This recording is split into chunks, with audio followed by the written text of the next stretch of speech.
Bien, entonces fíjate, lo que nos ayuda lo de Computed Properties Names, pues simplemente es a calcular el nombre de la propiedad, no te confundas. Y esto pues nos ayuda para pasar directamente la expresión directamente en los paréntesis dentro de un object literal. Acuérdate que anteriormente teníamos que hacer lo siguiente, por ejemplo, teníamos que hacer llamar al objeto y poner corchetes. En este caso ya con las Computed Property Names te evitas llamar al objeto y pones simplemente los corchetes directamente dentro del object literal. Aquí puede ser cualquier expresión válida que se convierta a string en caso de ser necesario. Entonces esto al final de cuentas, cualquier expresión que tú pongas aquí, cualquier expresión válida, si se puede convertir a string, tranquilamente lo vas a poder convertir en un nombre de propiedad. Entonces dice, esa expresión se evalúa y el valor resultante, convertido en una string, si es necesario, se utiliza como nombre de la propiedad. Dice, una situación en la que pudieras usar esto puede ser con las propiedades computadas, es cuando tienes una biblioteca de código JavaScript, es decir, una librería de terceros, que espera que se le pasen objetos con un conjunto particular de propiedades y los nombres de esas propiedades están definidos como constantes en esa librería o en ese paquete de terceros. Por ejemplo, cuando tú tienes objetos y tú quieres ahora sí que trabajar con las constantes, ahora sí que sí o sí predefinidas por la biblioteca, pues es mejor que tú se las pases directamente tomándolas de la constante, tomándolas de una variable de la librería, que escribirlas manualmente. Porque si las llegas a escribir manualmente en una librería de terceros, pues puede que te equivoques. En cambio, si esas librerías de terceros tienen variables o constantes para obtener esos nombres de propiedades que ellos utilizan, pues es mejor tomarlas en vez de tipificarlas con código duro. Entonces, ese es un caso de uso, perdón, de lo que son ahora sí que lo que son las Computed Properties Names. Entonces, vamos a ver una sintaxis también que ya vimos, pero como un pequeño repaso. Y siguiendo con los object literals, esto que vamos a ver también es referente a los object literals. Cuando una función se define como una propiedad de un objeto, llamamos a esa función un método.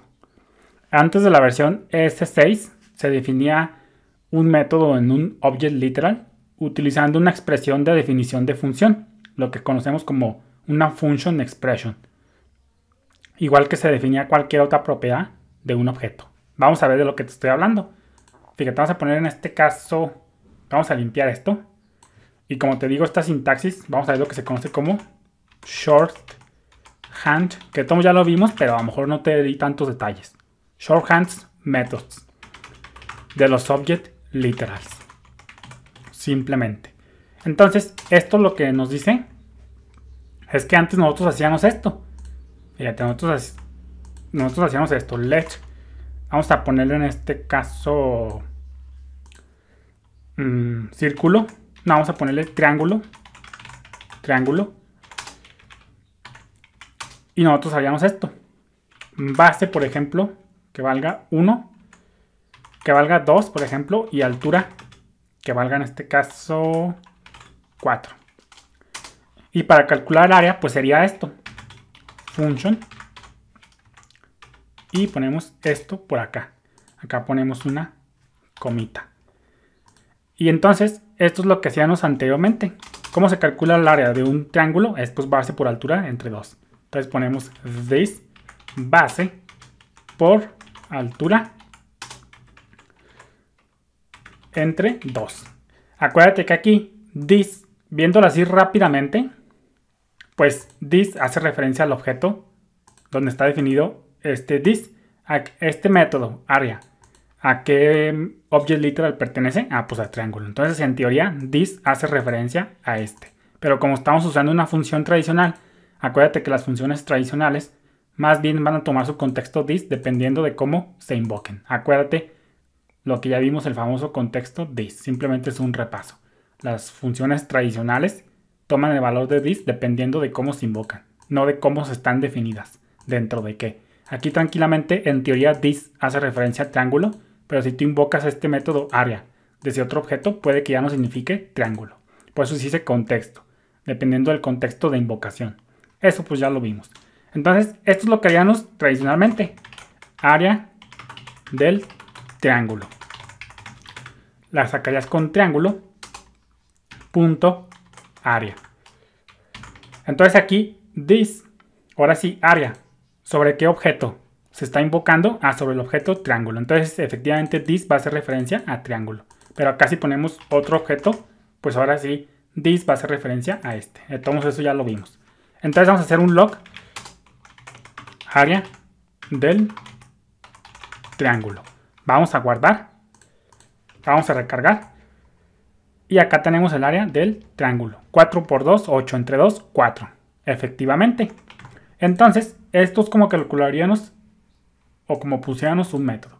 Las propiedades que tienen un valor diferente de método, pues se conocen como data properties. Entonces vamos a ponerle por acá. Las propiedades que almacenan algo diferente de una función se conocen como data properties. ¿Por qué? Porque almacenan un valor, datos en sí. Y las propiedades que almacenan una función, pues se conocen como métodos. Entonces vamos a ponerle por acá. Las propiedades que almacenan una función se conocen, al final de cuentas, se conocen como métodos. Entonces, eso. Entonces, tenemos dos data properties, base y altura. Y pues así sacaríamos el área del triángulo. Pero fíjate cómo aquí, esto es una propiedad que al final de cuentas se ve como un identificador. Como si se tratase, por decirlo de una manera, como si se tratase de una variable.